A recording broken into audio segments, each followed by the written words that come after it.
Yo les gars, c'est Alan, j'espère que vous allez bien. Alors aujourd'hui, je vous fais une vidéo qui sort un petit peu du lot. Je ne vais pas forcément vous montrer de chiffres aujourd'hui, mais c'est simplement pour vous expliquer comment éviter l'erreur que 95%, même plus honnêtement, des gens font lorsqu'ils arrivent sur Pinterest. Et c'est exactement à cause de cette erreur-là que la plupart des personnes n'arrivent pas du tout à s'en sortir sur Pinterest, qui lancent Pinterest, que au final ça ne marche pas pour eux et qui se disent ok, bah Pinterest finalement c'était pas fou. Mais en fait, si, mais le problème, c'est que les trois quarts des personnes font cette erreur-là. Alors l'erreur, c'est tout simplement que depuis environ 6 mois, 1 an, Pinterest a mis en place des campagnes qu'on appelle des campagnes Performance Plus. Donc le problème de ces campagnes Performance Plus, alors c'est des campagnes qui sont très bien si vous voulez, car c'est des campagnes qui permettent d'automatiser beaucoup de choses. Donc c'est un peu comme des grosses CBO full broad, comme on voit sur Meta, ou même comme on voit sur TikTok. Alors ça fait longtemps que je suis TikTok, mais quand j'en faisais, c'était comme ça. C'est-à-dire que vous mettez un gros budget, vous mettez 10, 20, 30 créas à l'intérieur, vous envoyez ça et en fait ça tourne tout seul, l'algorithme s'en occupe tout seul. Alors sur le principe ça paraît très bien, dans la réalité au final c'est vraiment pas si fou que ça. Dans le sens où lorsque vous allez arriver sur Pinterest, c'est la première chose que Pinterest va vous proposer. Je vais vous faire le test après comme ça vous allez voir. Mais tout simplement, vous allez créer une campagne et là, l'option Performance Plus sera déjà activée de base. Et donc, si vous ne la voyez pas, enfin si vous ne la décochez pas, c'est juste un tout petit bouton à décocher, mais si vous ne le décochez pas, vous restez sur cette option-là. Alors, le problème de ce type de campagne, c'est tout simplement que ce sont des campagnes qui demandent de la data du compte. Donc en fait, si vous voulez, lorsque vous avez un nouveau compte, votre compte n'a aucune data. Vous allez lancer des campagnes Performance Plus, vous n'allez rien cibler, vous allez simplement mettre vos créas. Et ce qui va se passer, c'est que vous allez tout simplement cibler un petit peu dans le vide, puisque l'algo ne connaît pas la data de votre compte, de votre shop, et donc va aller cibler un peu n'importe où. Donc ça déjà, c'est le premier gros problème qu'on va avoir. Le deuxième gros problème, c'est que c'est des campagnes qui demandent beaucoup de créa. Alors ça, en soi, c'est pas tant un problème, mais le souci étant que lorsque vous testez ce type de campagne, par exemple, vous dites, bon bah, j'ai, je sais pas, 20 créas qui fonctionnent super bien sur Meta, je vais les tester en priorité sur Pinterest, hop, je fais une grosse performance plus, puisque dans tous les cas, c'est ce que me recommande Pinterest. Je mets 20 créas à l'intérieur et je lance la campagne. Le problème, sur le papier, ça paraît bien, mais dans la réalité, c'est pas si fou, dans le sens où les performances plus vont finalement cibler, enfin spend sur une, deux, maximum trois créas, et sur le reste, mais en réalité, il va pas se passer grand-chose.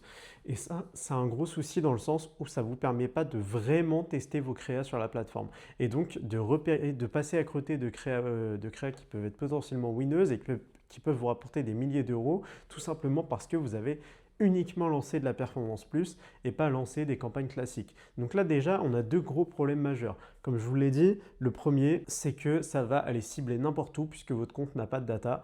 Donc finalement, ça va pas être si performant que ça. Mais encore, si c'était que ça, on peut se dire que avec le spend, ça va se réguler. Donc ça peut à la limite le faire. Mais le deuxième, du coup, qui est vraiment le gros problème là que je viens de vous annoncer, c'est tout simplement au niveau des créatives.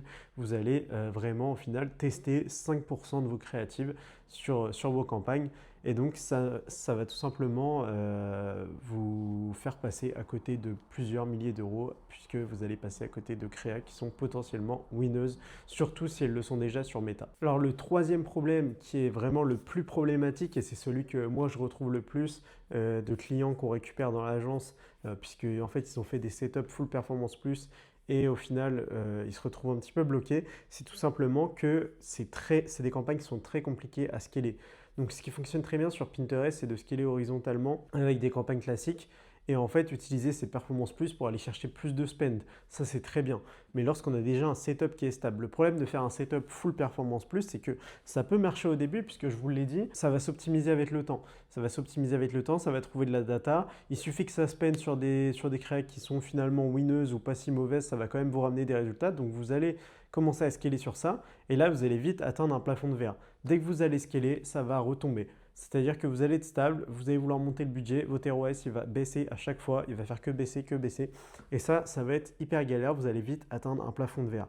Et ça, c'est justement le troisième gros problème qu'on a, c'est que scaler uniquement en performance plus, c'est très très compliqué. C'est pour ça que commencer sur de la performance plus, c'est pas fou. Ce type de campagne, si vous voulez, il faut vraiment les utiliser pour aller scaler plus loin lorsque vous avez déjà un setup qui est propre. Et vraiment, faites attention à ça puisque honnêtement, c'est l'erreur la plus commune que je vois. J'ai encore récupéré un client le mois dernier qui lui avait un setup full performance plus, il tournait à peu près à 200 days, donc en soi ce qui est pas mal, mais dès qu'il scalait, ça marchait plus. Dès qu'il scalait, ça tombait, dès qu'il scalait, ça tombait.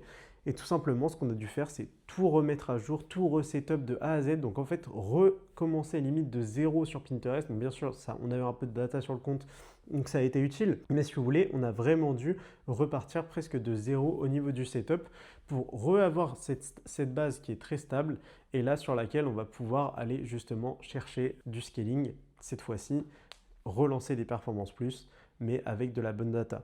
Alors avec de la bonne data, du coup, dans le sens où lorsque vous allez lancer des campagnes normales par rapport à des performances plus, on va split beaucoup plus les créas. En général, sur Pinterest, on fait environ une campagne, 3 créas à l'intérieur.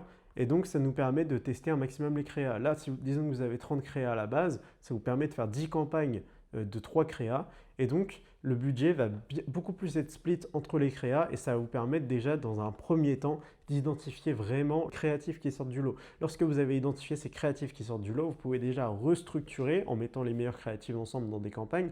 Et surtout, lorsque vous avez 8 à 10 bonnes créatives qui sortent bien du lot, là, lancez des performances plus. Et c'est à ce moment-là que vous pouvez les lancer, mais pas avant.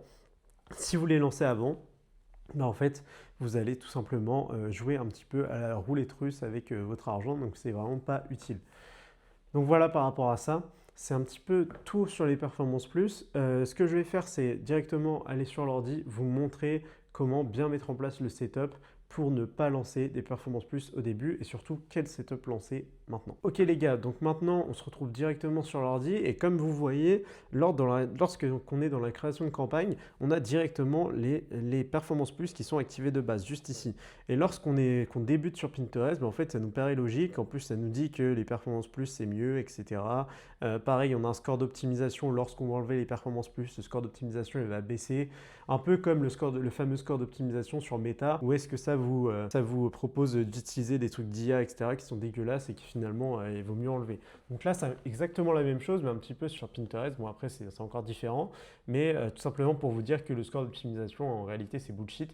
Il ne faut pas s'en occuper, c'est juste un truc qui est configuré comme ça. Donc, vous voyez, lorsqu'on arrive sur la création de campagne, en réalité, on pourrait dire putain, c'est grave simple. En fait, c'est fait pour faire en sorte qu'on ait l'impression que ce soit facile de setup un Pinterest. Ce qu'ils ont fait, c'est tout simplement copier ce que les gens connaissent le mieux, copier un système à la Meta Ads. Alors, ça marche bien, comme je vous ai dit, pour scaler, mais de base, c'est vraiment pas fou. Et honnêtement, lorsqu'on arrive sur Pinterest, comme je vous ai dit, vraiment plus de 90% des gens vont directement setup comme ça, puisque dans tous les cas, c'est ce que Pinterest recommande. Pourquoi est-ce qu'on n'écouterait pas les recommandations classiques? Donc moi, ce que je vous conseille vraiment, c'est commencer par tout simplement décocher cette option-là. Et vous voyez, en plus, on vous dit comme quoi c'est pas fou. Compte configuration plus long.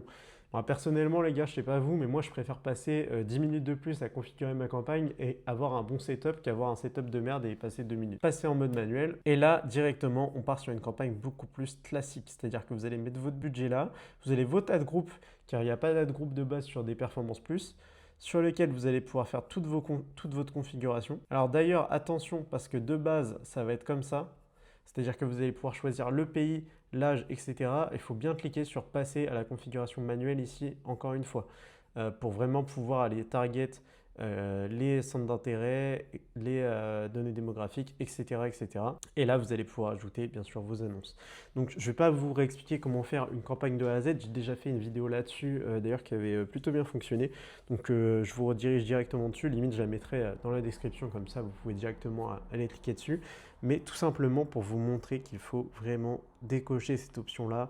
Et si on ne le fait pas, malheureusement, tout notre setup, ça ne veut pas dire que ça ne va pas fonctionner, comme je vous ai dit, ça peut fonctionner, mais toute la base de notre setup sera impossible à bien scaler. Et au final, vous mettez une balle dans le pied avant de commencer votre shop sur Pinterest ou avant de commencer votre setup sur Pinterest. En tout cas, les gars, c'est à peu près tout par rapport à ça. Si vous voulez, bien sûr, encore une fois, que je gère votre shop Pinterest, enfin du moins qu'avec mon agence, avec les gars avec qui je bosse, etc., on gère de A à Z votre shop sur Pinterest. Dans ce cas-là, n'hésitez pas à remplir le formulaire dans la description et on reviendra vers vous très rapidement. On vous recontactera en moins de 24 heures sur WhatsApp afin de pouvoir voir ce qu'on peut faire pour vous. Alors bien sûr, je l'ai déjà annoncé, mais nous on prend vraiment des personnes qui ont soit des marques, soit des shops qui sont établis. On évite de prendre des personnes qui ont des projets qui partent de zéro. Ou alors, sauf si c'est vraiment un projet de marque qui est intéressant, mais si c'est juste un shop de drop que vous avez même pas encore fait le site ou quoi, les gars, ça sert à rien de me contacter. Voilà les gars, en tout cas, c'est tout pour la vidéo. N'hésitez pas à poser vos commentaires si vous avez des questions et je vous souhaite une très bonne journée. Allez, ciao!